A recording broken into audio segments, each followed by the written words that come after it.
Carlos, welcome to the podcast. I'm super excited to have you on today and dive into this world of MSK Ultrasound, which is blowing up lately. And credit to you for being a key influence in that, I think. For people who aren't familiar with you and MSK Ultrasound and all the incredible stuff you do in that space, would you mind filling them in a little bit about who you are and all that you've got going on?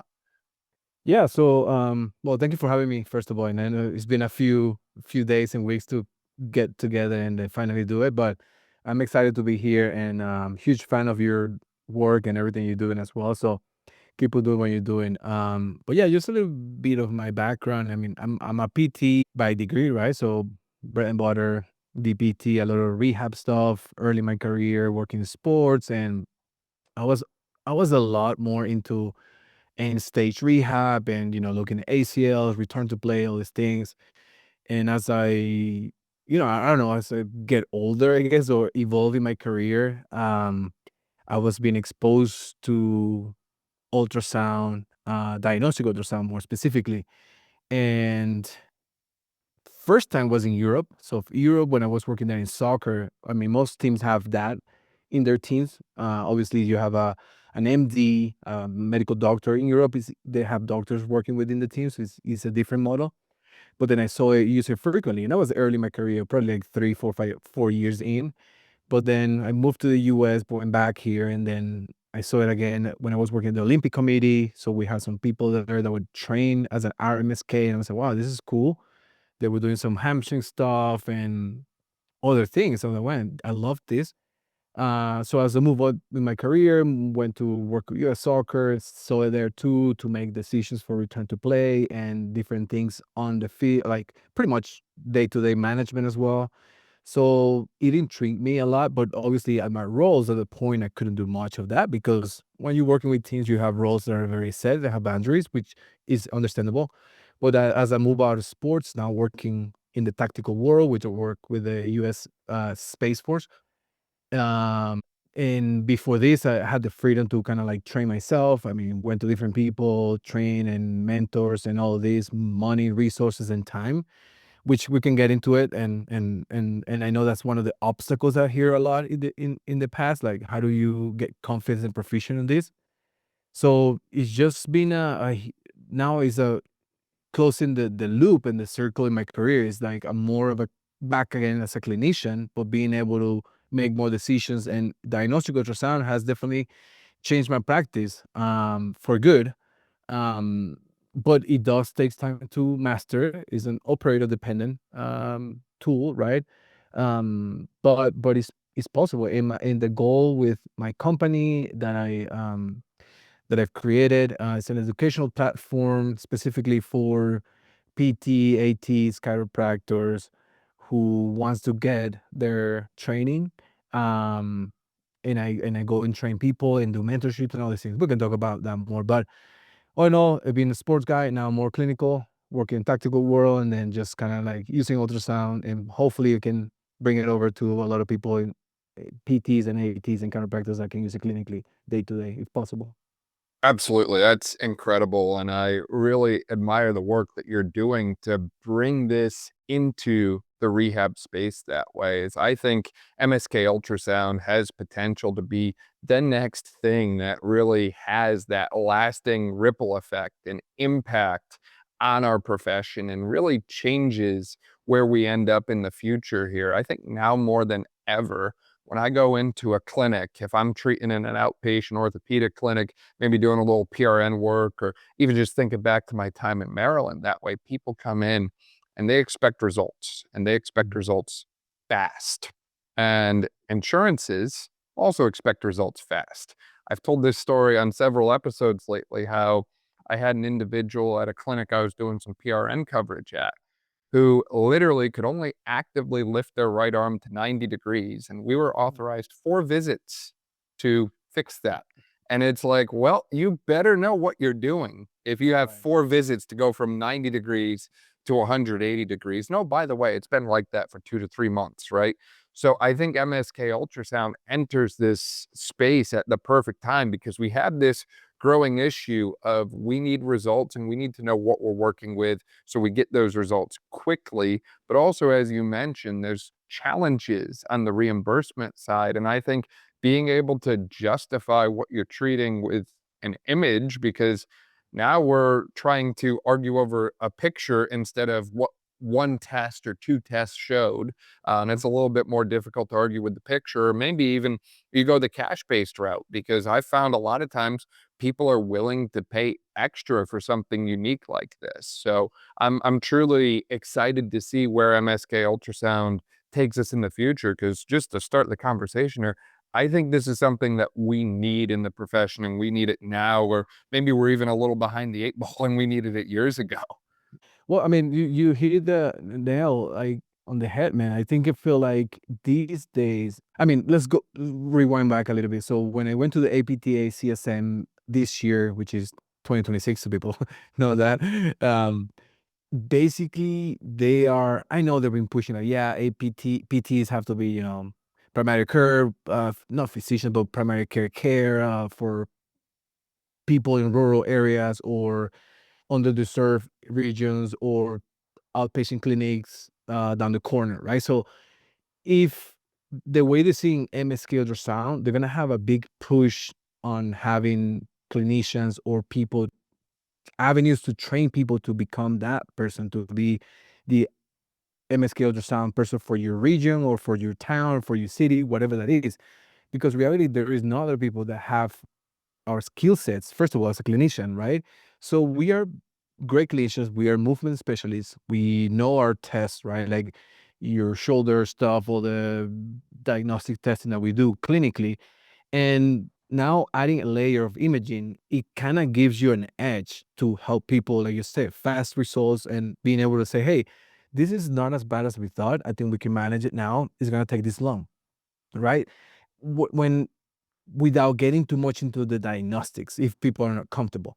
Now, if people want to go into like RMS, if you want to be in an RMSK route, right, which is it takes RMSK basically, and I think this is something I want to clear here at the table is like, when you go to a weekend course, then it's great, right? It's like think of a I don't know high velocity manipulation course, right? You go to a high velocity manipulation course, you do your cervical thrust, all these things, you're like, yeah, I can do it, but can you really do it? Right now, you really have to practice on people, right? You have to practice on patients, get a lot of reps, get someone to tell you if you're doing it right, because you're gonna forget, right? Same thing happens with ultrasound. Let's say if you only go for a weekend course, great starting point.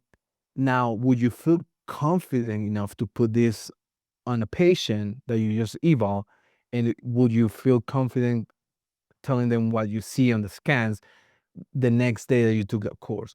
So this is where I am right now. So where some of the models are failing people, I feel like if you're doing a weekend course, it's great, but I think it's limiting people from actually mastering this skill set, because it's like any skill set. Like I took some, I mean, I don't know if you, I took some manual therapy stuff back in the day, but I'm like, I haven't done it like 6 months. How do you do a C1 manipulation? Like, you know what I mean? You're getting into the positions, you're doing it, and like, okay, it's right here. You feel it, you go for it, right? But then if I don't do it 6 months, I'm like, hell, let me practice with someone else to do it again. So same things. Unfortunately, with ultrasound, it's the same. I tell people the same thing. It's a skill set that you develop. If you do a weekend course, but if you don't practice it after that, forget it. You're gonna forget what you learned that weekend. You're gonna forget it the next week because you're not doing it frequently enough.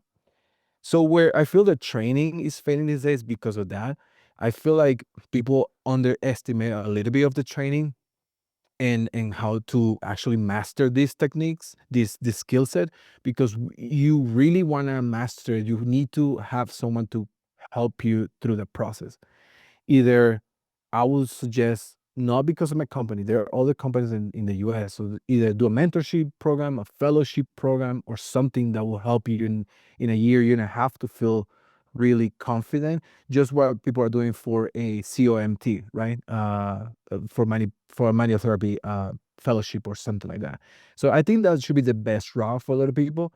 And then once you get to a level in a year and a half, then you're like, okay, I'm good to do it. I'm feel very confident that I can see what I think I'm seeing.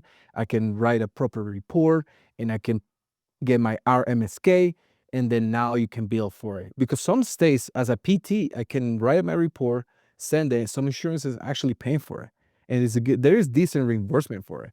Now, like you said before, if you want to go to the private sector, I've been working in some clinics where I just go and do scanning, and they just bill it directly to the patient, which is also another route, right? So I think right now I wouldn't say it's the Wild West, but it is some gray area. It's back in the day when it was like dry needling, right? Like, people can do it. Would you charge for it? Would you get reimbursed? People didn't know, right? And this was probably like 10 years ago. So I think right now is the time where people are gonna have to figure out what route is best works for their business model, or you're gonna go through the insurance route. I don't know. So that I leave that. We'll see what the time will tell, I guess.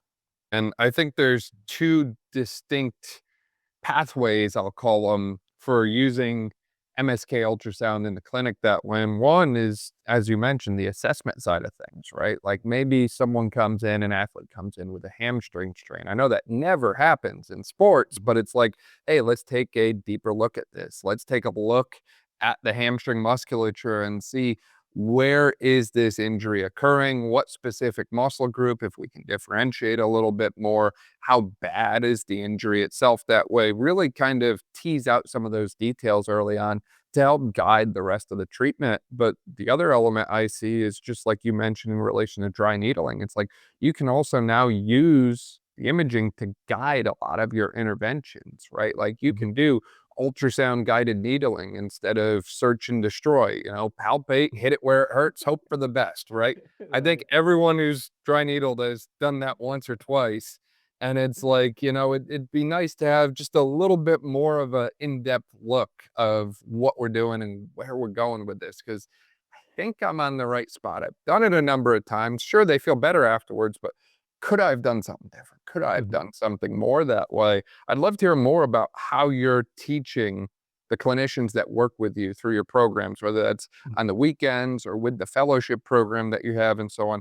How are you teaching them to apply the MSK ultrasound, whether they're going the assessment route or whether they're going the pairing it in intervention route that way? So, with my model that we have as a business, we have in it three stages. So one is we build this online platform where we have, I mean, videos, protocols for every single joint, how to do proper ultrasound, the science, the physics behind it for the shoulder, knee, elbow, all the joints that you can think of. So we have videos of me going through the protocols, things that you should do, things that you shouldn't do. So I usually like to start with that. We have also some quizzes during those uh, in the platform as well that people can take and then kind of reassure that. So this is like the entry level. Okay, if you're gonna take my any courses or my mentorship, you have to go through the online platform. Once you're going through this process, let's say now we're going through the second stage phase, which is more of the hands-on scanning, where I'm actually going to your place or clinic or sports team, and then I go there with you and guide you real hands-on scanning and tell you, okay, this is the angle you do it. Now you feel it. Now move it this way. So I'm literally with you, going through the process. And once you do that, now you more proficient with the hands-on scanning. I do the third phase, which is I do a quality assurance uh, phase, which is now that you train hands-on, now I go back home and then you send me the images and we still in touch. And I want to see some proficiency after I leave to feel confident that you can do this on your own eventually. So during my platform, you have the video, you can send the videos, you can send the images. You write a small report for that, and I'll give you feedback off of it, and then we kind of go back and forward like that. Obviously, if you go through the mentorship program, there's a requirement for that. If you want to be an RMSK, you have to get 150 scans protocols for so you have to divide it between your every joint that you're doing. So you can do like 20 shoulder, 20 knees, and all that stuff. But the model is kind of the same. Both with the mentorship program, there's more hands-on. Basically, I also meet with my mentees once a week. We do a half an hour, just kind of like, hey, how are you doing? How are the protocols going? Do you have any questions? We go through some like troubleshooting, things that you shouldn't do, up to a year and a half doing that every week. plus all the training, and guide them through the process to take the test to become an RMSK, which I think again that should be the route. But now I'm gonna peel it back here. Then I think, let's say if you only work in sports, right? It's unrealistic for someone in sports going through that route, just because sometimes it's difficult for time and also patient availability, right? If you work in a soccer team, let's put it this way, you only get 25, 30 athletes, and then hopefully you don't want to get a lot of injuries, right? So that's the key, that's your job. So if you don't get a lot of injuries, you also cannot do a lot of scans, right? So that's where it becomes a little difficult to get people more proficient in sports, because you don't get as many reps as we want to do. But with this case, what we do is scale down the number of scans we get from each individual. For, let's say, when for athletic trainers, we just do scale down, and we only focus on specific areas that matter the most for people that work in sports, specifically team sports that are like running, rugby, your rugby teams, soccer teams, and football. Is only lower extremity soft tissue and ligament stuff. So we're very focused. I was very intentional creating this program, because I knew from sports that what are the areas that are most prone to injuries, and I only need people to be able to be proficient in scanning that and to be good at scanning those things, instead of just going through scanning everything, which makes no sense for someone to work in sports, right? That's more for the clinical side. But yeah, that's pretty much how I'm doing it, and it's been working really well. Then very excited. I mean, I have some we have our mentorship program. So we have a cohort in the springtime. So we have 3 people from, I wouldn't say where, but it's from pro sports, NFL right now. So we have 3 people that are ATPTs going through a program to become RMSK. So we've been going through some teams. I've been also teaching clinical to some outpatient clinics. So it's just that's pretty much the overview and overarching of the company. But main thing is 3 steps. One is online, get ready to study, review the online stuff. Second will be hands-on training, and third will be, hey, I'm here with you. I'm gonna hand holding you for a little bit until you feel more proficient and grow to do it. I'm sure someone listening is gonna be like, "Well, I took how many anatomy courses back in the day, right? Like, does it really take that much to get good at this?" But it's like, yes, it does, because it's like, one, you already answered half the question, right? Back in the day, it's not like you just took cadaver anatomy Yeah. yesterday, right? Like, for me, oh gosh, I'm gonna date myself. I'm like 7, 8 years removed. Maybe not that, yeah, like 7 years removed from cadaver anatomy. So, sure, I remember a lot of it, but I don't know it as good as I used to. It's different when you're literally fresh out of, literally dissecting the body. So, Mhm. I think it's helpful to have those anatomy reviews, understand what you're looking at, 1, and 2, understand that it's not as simple as knowing the anatomy. It's also, from my understanding, like the angle of the probe, the positioning, and all that way. And at least when it comes to x-rays, I know the rule is the rule of twos. Hey, one view is no view. You've got to get separate views of it to confirm it. I'd imagine something is similar from an MSK standpoint for ultrasound that way, with confirming kind of what you're looking at from a soft tissue structure standpoint. When you're trying to rule in or rule out an injury, you probably want multiple views of it, not just one, if I had to guess. I know I mean, you're right. I mean, this is interesting because, I graduated 2012 right now. So it's been almost 14 years. And same thing. I'll tell people, like, even when I took cadaver, now that you're doing scanning, the anatomy refresher, you're like, wow, this is actually what a proximal rectus femoris direct head attachment looks like in the AAIS in short axis. And then you look at it, or like long axis or whatever. But it's just, I think for people that are like, need a new challenge, needs a new, like, hey, you can do more as a PT. This is the great pathway for them. If I've had people coming to me like, hey, dude, I'm just bored of taking the same myotherapy course every year.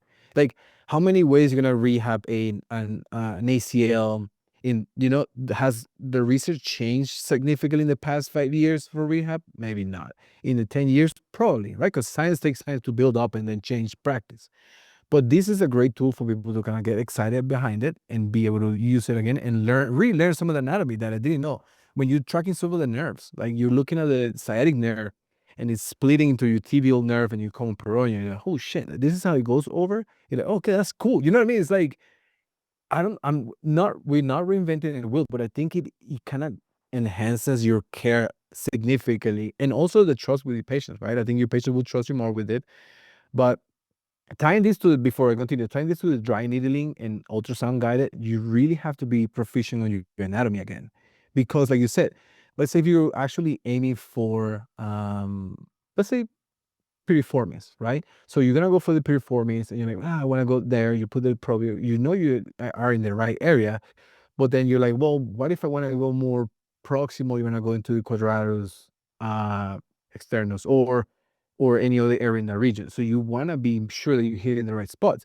And also, when you look at the piriformis, you know you have some variabilities with the sciatic nerve, right? The sciatic nerve can penetrate the piriformis through on the side, and there's different ways that can go through.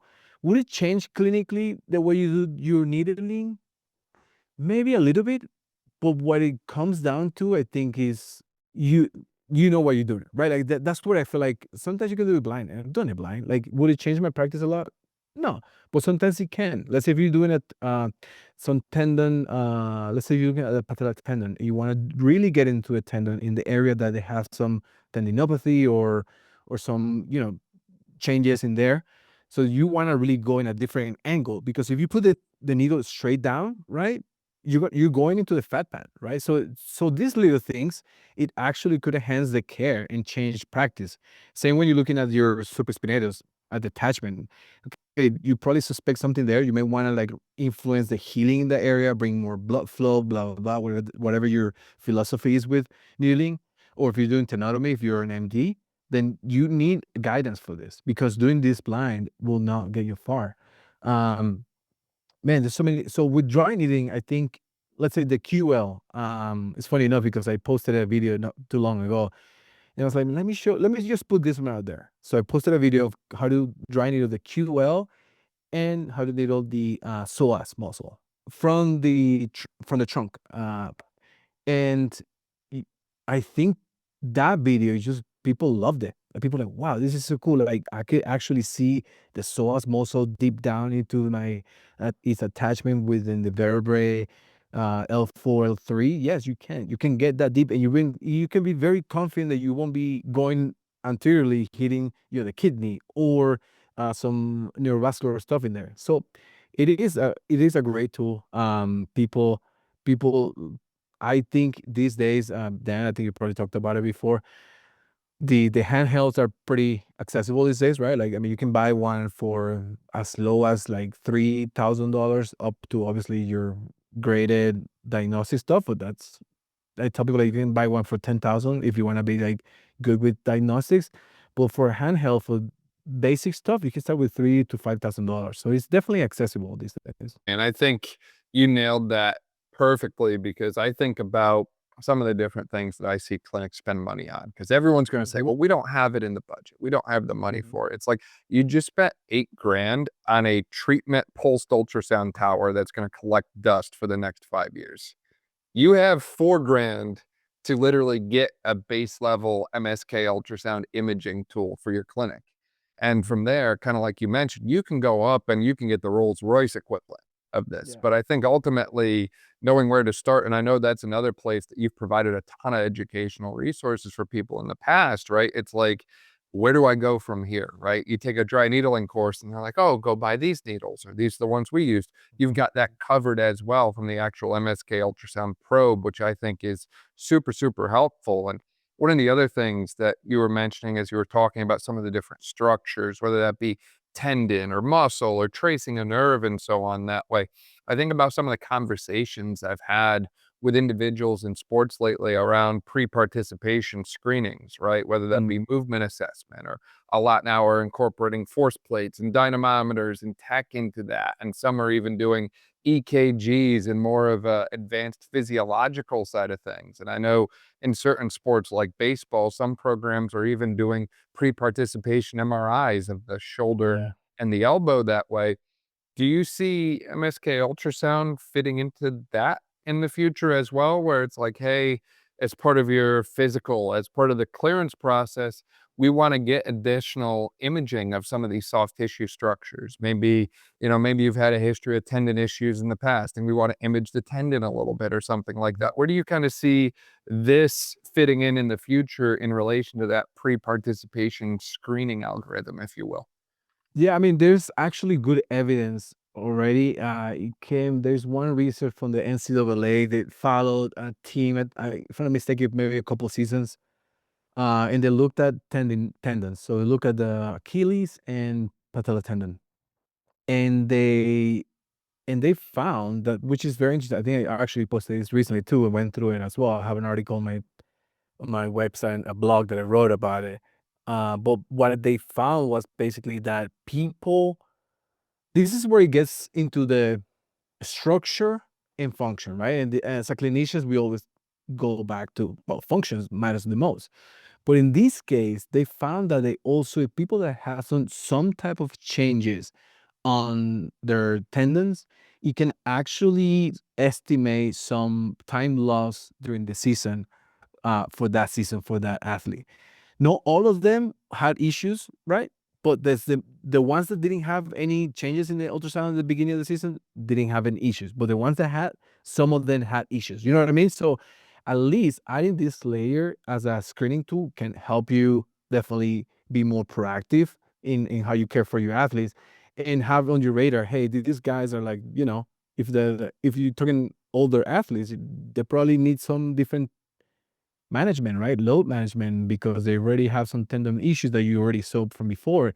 And how are you going to manage this guy and play so many minutes and all these things? I'll leave that up to the experts working like NBA, all these things. But I know there is a way to integrate this flawlessly. It doesn't take too long just to look at a tendon in long axis and just measure the thickness of that thing in different regions. And it takes probably like maybe a minute or two just to take an image. And then from there, it's just like measuring, which also will take like 2 minutes. So it would take like 5 minutes to measure this. It's pretty quick and easy. Um, so yeah, I think pre-participation, there is an aspect for it. I think the next frontier will be more of like the movement based, like functional activities. And I think it's gonna take maybe 5 years from now until people realize like, how's the muscle, intramuscular tendon and muscle interact with each other, and how that can influence exercise prescription after an injury or prevention as well.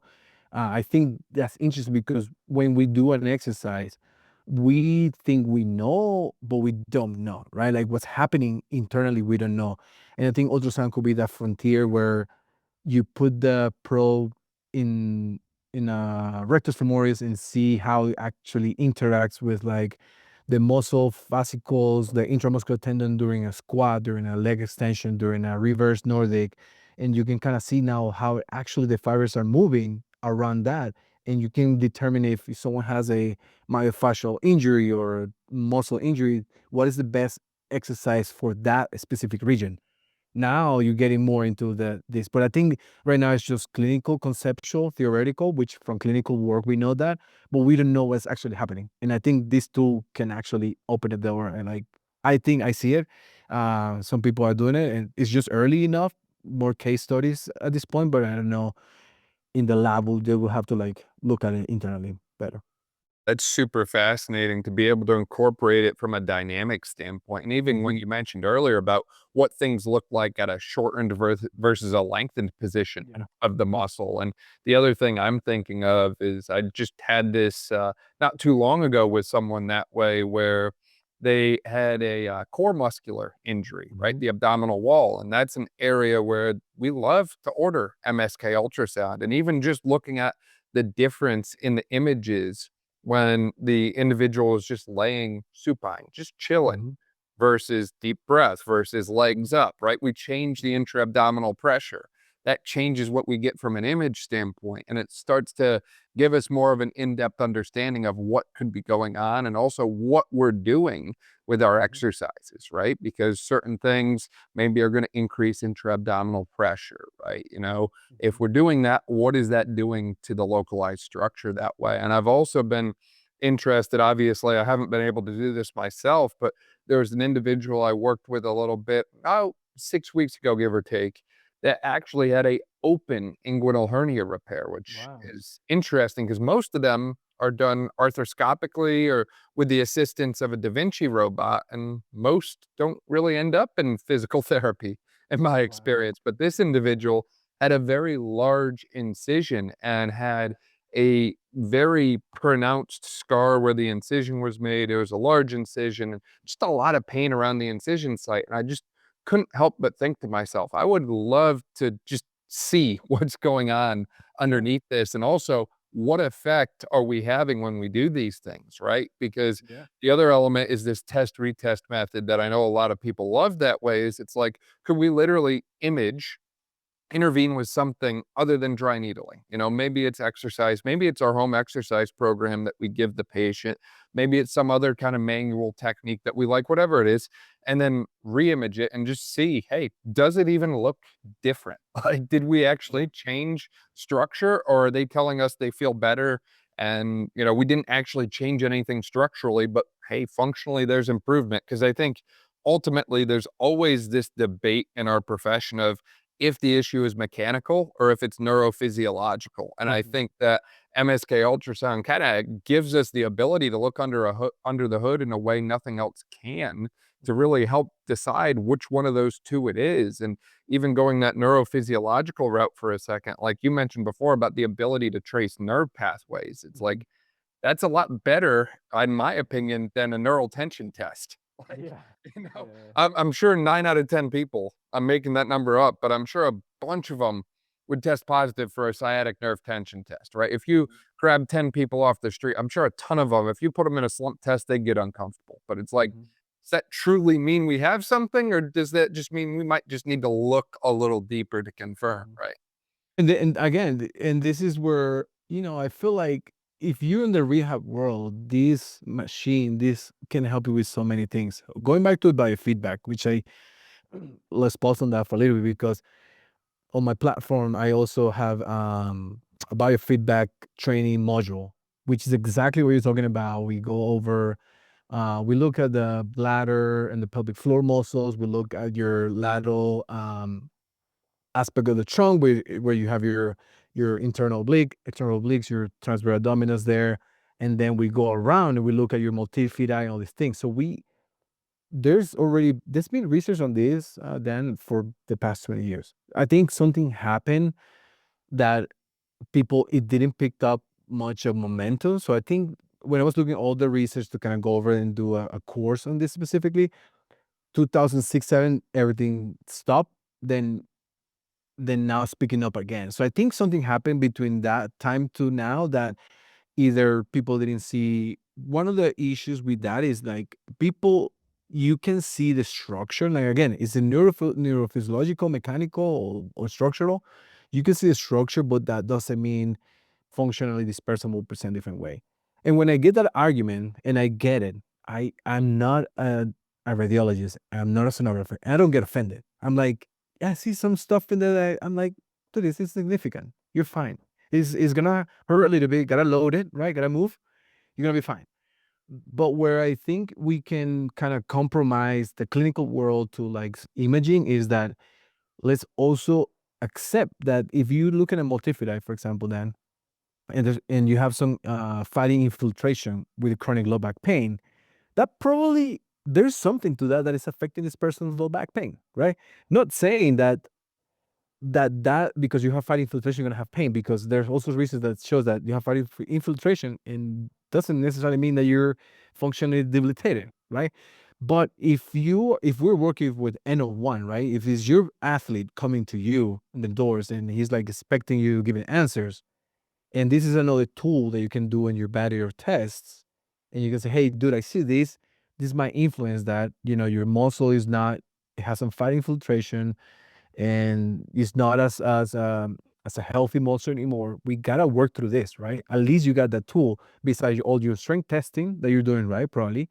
Besides all the other functional testing you're doing, your force plates, your dynamometry, your functional movement screening, all that stuff.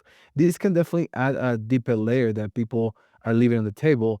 and at least informing your patient. And I do think it can come with a price, right? With a cost, because now you're adding a specific skill set. You can upcharge for this. And this is valuable for the patient for good, right? I'm talking about here, not just for business side. So I think for biofeedback, it's great. I think it died away because of like the conflicting evidence from structure to function. Again, it's a neurophysiological, maybe yes, maybe not, but I'm curious to see that too. Like if you have a chronic like you say, a chronic, like, people hate this word, but a chronic hip pain or your inguinal stuff, whatever that is, and you have some scar tissue in there, do you do some grasto in there and then see before and after? Do you see some of the fascia sliding better, really? Or it was just physiological, right? Neurophysiological, that it was like, yeah, I feel better because I feel better. Oh, okay, good. But it didn't change structure. So go be it. So I think there is a lot on applications from this tool, but I think it just comes down to, how open-minded people are, and if they feel confident with the training and using this tool in having it in their hands and apply it in the real world. I think there's a space to it, but there's still some hesitation, and we could talk about that later. But I think the good stuff is out there. It's just people having the right training for it, being confident using it, and just making sure that what you're looking at, and you're not obviously over diagnosing or overlooking at things that might not be necessary. But that comes with training too, right? To your point on the fatty infiltration into soft tissue as well, this is something that I think is not getting near enough attention. And I think it's probably playing a bigger role in some of these soft tissue injuries because we just haven't really looked at it, right? After a soft tissue injury occurs, I don't care if we're talking rotator cuff, if we're talking paraspinal, if we're talking in the calf, wherever it is that way, there's that nerve injury or muscular tear or muscular cell atrophy, all that thing that occurs. And for whatever reason, sometimes the body lays down adipocytes in that region. And there seems to be some ties in the research that I've seen with that and chronic inflammation and not using that muscular region as much after injury and so on that way. But it's so difficult to reverse those Mhm. changes that occur in the tissue. So it's like, one, we need to catch that early on so we know what's going on. But two, we also need to make sure that that doesn't trend worse because Mhm. that can directly impact our return to sport timeline. If someone has a very low adipocyte infiltration following a soft tissue injury versus a very high one, that high one is probably going to take longer to return to sport. They're Mhm. probably going to have more issues chronically long term. And I want to be aware of that. And I think this is also an area where I know everyone is talking about multidisciplinary work and roles and kind of where we all fit into that nowadays. And it's like, this could be a great area to involve some of those other disciplines, right? Get your Yep. registered dietitian involved, get the physician involved and say, like, hey, look, there's some research out there that suggests maybe lowering systemic inflammation can help with Mhm. addressing this adipocyte infiltration into the soft tissue injury. What can we be doing from a dietary standpoint? What blood work can we be doing to supporting what we see right now, right? And I think a lot of this stuff has just kind of been brushed aside because we forgot to look or we never looked or maybe we just didn't know we had the technology to look in the first place or maybe we were looking and didn't realize it was such a big deal. I'm not sure what it was, but I think there's something to this. And I think the more we look at it and analyze it now, the more we're going to see a pattern of addressing that early on leads to better outcomes long term. No, totally agree with you. I think, especially if you work in sports, man, like I feel like when I used to work in multidisciplinary teams like that, you gotta use your resources, right? That are with you. You raise the dietitian, your sports med doc, or all the other resources you have around, like your obviously AT, PTs, and chiros, and everyone that is around these athletes. And again, this tool can kind of bring and bridge that gap sometimes for some of these areas. And I think that the frontier from the applied world in ultrasound is it's open right now. It's a wild west. Like anything can be done. It's just like whoever is gonna take the time and look into it, right? More closely. and seeing what actually matters clinically too, right? For time and practicality. But I do believe like this is gonna be something that is gonna be part of a lot of athletic training rooms or sports medicine rooms in teams. I'm seeing a early trend right now with some soccer teams, some NFL teams. What I'm hearing, I know NFL, NBA has some people doing it already. So baseball, I haven't heard much, but I think it's just a matter of time. They're gonna have people within their team that are trained enough to feel confident to take an image, say, "Hey, sports med dog, team dog, I see these. What are your thoughts?" Right now, open the door to help these athletes who obviously they're relying on your help. You want to keep them in house, right? Because you don't want to send them away for whatever reason. And I just feel like it's just one of those things that we're gonna be seeing a lot of people using it, people getting trained properly, and making good decisions with it.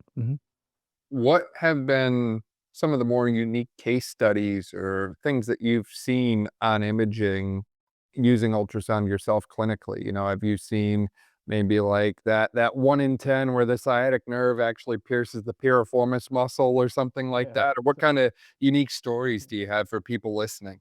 So let's keep it clinical. Like I was teaching a dry needling diagnostic ultrasound, and I usually like to do this because I'm like, hey, let's scan it everyone's piriformis because that's like one of the main things, for whatever clinical purpose. And in this lady, I forgot the name, I want to say the name obviously, but the sciatic nerve was actually piercing through the piriformis, right? And we know already by anatomically, and there's research about this, there's variabilities about that, right?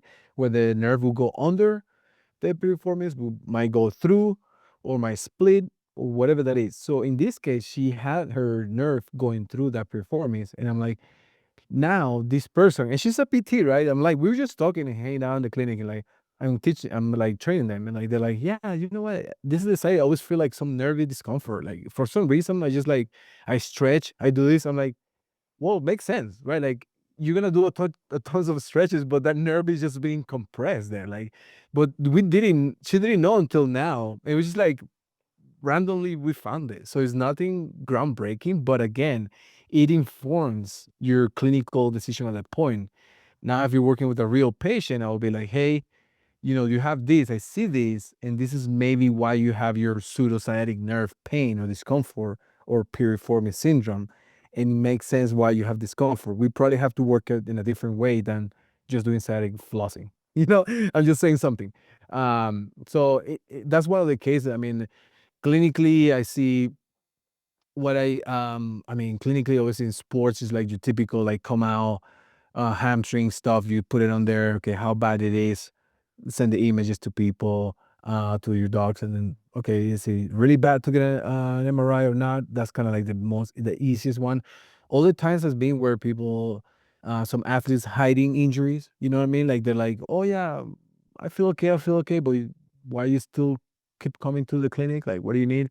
So then you put the probe and like, oh, there it is. There's some swelling in the muscle. So now you found something, right? So it could go both ways. I think clinically, it's just it could be anything at this point that I've seen. I mean, your rotator cuff muscles too. Like, is it really your biceps tendon? This is a really good example. So, is it really your biceps tendon that's hurting, or is it bicep tendinosis or tenosynovitis, for example, right? One of the two. So you put it in there, you see some. I'm like, this sounds more like it's more of a inflammatory process. I don't think it's a tendinopathy. So I put it in there, and yeah, there was some fluid around the tissue, the tendon. So then, yeah, it was tenosynovitis, and you gotta treat it differently. No matter how much rehab you're gonna do, you probably have to send it back to the doc and get some like anti-inflammatories in the area or localized anti-inflammatory, or figure out if the tenosynovitis it the fibers of the tendon fine to load it. You know what I mean? So now this changes significantly the case. And this guy who was a bodybuilder, he was like, "Oh, okay, that makes sense. Now we change the plan, and obviously we have to be more conservative because we cannot load a tendon that is inflamed at this point." But yeah, man, I mean, there's so many cases, and I feel like people that are in the clinic in the trenches, this is gonna help them a lot and figure out things and kind of go back and like, oh shit, this actually makes sense now why this person presented this way. or why not? And to finish then, for the time being, but I don't want people to think like when you become an RMSK person, you or MSK ultrasound person, you're scanning everything. That's that's a myth, right? I'm not scanning everyone because clinically you do your clinical exam, and if appropriate, same thing will be if you want to refer to an X-ray, and right, it's the same thing, the same process, right? So we don't think like people get afraid, like, oh, now you're gonna scan everything. Like, no, if it makes sense clinically, if it's gonna add up to my clinical, if my clinical question and the ultrasound will answer this, then I will definitely do it. But if it's not, I just tell people like it's not necessary. Like there's no need for that. It's not gonna change my clinical rehab or exam, or I don't have to refer you because of it. So it's not there's not need to overdo it either, right? As you were talking, my mind just went like 20 different directions on unique applications that way. And the two that jump out to me first are, as you mentioned, you always start with your clinical exam, and this can really help you confirm and differentiate. And one of the things I've seen a lot of, obviously, is the Achilles tendon. We talked about that earlier, but it's also like, where is the tendon injury, right? Is it mid substance or is it insertional? Because you Mm. treat them differently based on the region. And this really helps you to confirm that with more certainty than just your examination alone, or even if it is Achilles tendon in the first place, because there's so many other things that can present with similar type of issues that way in that kind of posterior calcaneus area that I think we forget about a lot of the times. And the other one I've been fascinated with is obviously with the ACL injury epidemic that we've seen, there's so many tendon graft harvests, and Yep. some surgeons take less tendon and some take a little bit more. And I always wonder, what kind of effect does that have on the remaining tendon structure, right? If Mhm. we take, 1 centimeter of a patellar tendon graft versus 1.3 centimeters, does that make Mhm. that much of an impact or difference? And now it's like we can actually image this stuff and confirm and rule in and rule out. So I think to your point, we don't just scan everything. But I think if you have kind of that sniper rifle focus on something where hey, look, this is where I'm leaning, but I really want that additional certainty. I really want to make sure it is what it is, or I really want to make sure my interventions are having the effect that they are, or maybe it's even just patient comfort, right? A lot of Mhm. patients I've talked with, they're getting better, but they would feel better if they get, at the time I called it magnet therapy because it was always an MRI. It was like, Yeah. they would feel better with that reassurance of knowing like this is definitely what it is. Even if it is trending better, even if things are, checking the boxes, hitting the goals, they want that certainty. And I think this can really help give them that. Yeah. I mean, and I mean, again, this brings to another case that let's talk about distal Achilles issues, right? So, all right, you do your exam, you do your stuff, right? But then you're like, okay, is it the Achilles? Does this person has a um, osteophyte, or there is any bursal issue? You have your retrocranial bursa there. You have your subcutaneous bursa as well.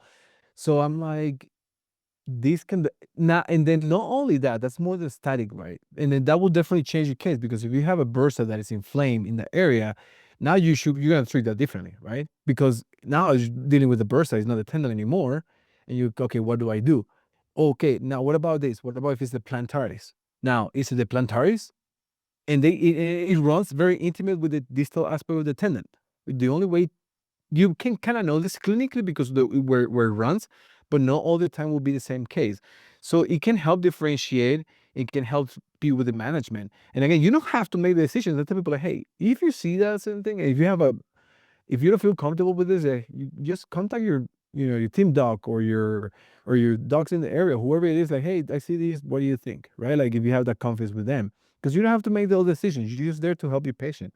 But now the next layer then is like now you have this person with distal Achilles tendinopathy. Now let's do, or whatever they found. Now let's do it actively, right? Now let's do it where your heel will stay parallel to the ground and see how you feel. Okay, now let's do it distally in the same area. Now go deep into more passing that parallel in the step, right? Now, is it more painful or not? Is it changing? Why is it painful? Is it the tendon? Is it the bursa? What is it? Right now, you're getting more into the granularity of like assessment clinically in static and and active as well with ultrasound, which now gives you more confidence to make the decision and give them a proper rehab plan as well. But yeah, man, this is okay. We can talk about this for hours for the many cases that you We can. One of the things I want to just emphasize real quick is although we've talked about this extensively in the sporting and the, sports ortho population, there's plenty of other patient populations that this is useful for and appropriate for that way. It's not just 12 to 30-year-old thing. It's not just a sports ortho thing. If you're working with the geriatric population, if you're working with individuals with different neurological things, see I still see a lot of different applications for MSK ultrasound in those populations as well. I think ultimately it's just going to be limited by your creativity at the end of the day, right? Like I can't think of many, if any, populations that wouldn't benefit in some way from having this, whether that be to guide their interventions or to help from an assessment standpoint early on, like we've talked about that way, one way or another. So I think ultimately, knowing that although we've talked about it heavily from the sports ortho lens, there's plenty of other applications for this, I feel. Yeah. Yeah, and, yeah, now we're switching gears, I guess, in the clinical side, and again, I did I said this at the beginning, I don't know if I did, but if you're a PT, the APTA is pushing a lot from, like, having more independence physical therapists in underserved areas, right? If you work in a rural region, which I'm sure some people have or will or have encountered someone that knows, this is a great tool for that, right? Like, because MRIs are readily available and the cost is high to get them done. And then, like if I'm thinking of my mom who has shoulder pain, she is 70 something. And I'm like, okay, mom, let's see what's going on. Yes, you're gonna find something, but at least it's not completely tore or like completely damaged structurally that you can actually tell the patient, hey, yeah, there's some inflammation there, there's something going on, but we can just treat this conservatively and then it's gonna take time, but it's gonna be fine. There's no like a full supraspinatus tear or anything like that that we have to refer you out for surgically if it's necessary, right? I'm just thinking about extremes here, but again, is this just changes a lot. Clinically, I think there's a lot of opportunities for either PTs or chiropractors or ATs if they're working clinically to use this tool for the everyday patient coming through the doors. And I believe me, I've done it many times already, working clinics. It does helps to kind of, hey, this is fine. It's not bad enough to like refer you out for an MRI because what you're gonna have an MRI, you're gonna get an MRI for surgical procedure or you're just gonna like see what's going on. I can tell you the same thing with the ultrasound and with confident with my clinical exam, we're gonna land in the same conclusion probably. So I just think it's up for grabs right now, man. Like literally anyone who's trained and is limited by their creativity and who's properly trained, I think can use it in any setting at this point. And as you mentioned, we can probably talk about this stuff all day long because there's so much to this world and there's so much to learn. And I think that's one of the many things that gets me so excited about it. And I just see the potential for where this is going to go in the future that way because of great people like you that are helping to kind of push this forward that way.